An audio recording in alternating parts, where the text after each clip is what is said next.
Ukraine மீது Russia விடிய விடிய ட்ரோன் தாக்குதல் நடத்தியுள்ளது.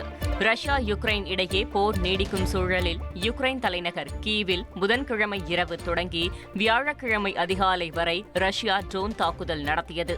இதனால் பல பகுதிகளில் தொடர்ந்து குண்டுவெடிப்பு சத்தம் கேட்டது. குடியிருப்பு கட்டிடங்கள் தீப்பற்றி எரிந்து புகை வெளியேறியது.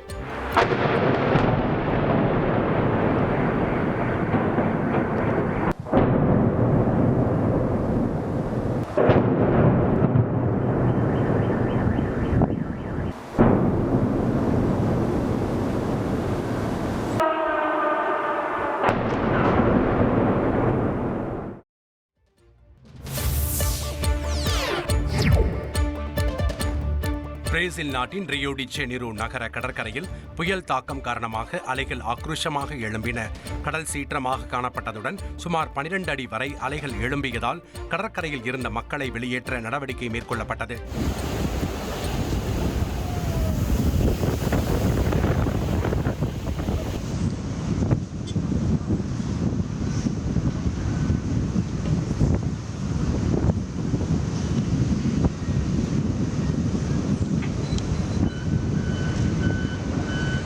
கடற்கரை அருகே மதுபான பார் ஒன்றில் இருந்த நாற்காலிகள் மற்றும் மேசைகள் கடல் நீரில் அடித்துச் செல்லப்பட்டதாக ஊழியர் தெரிவித்தார்.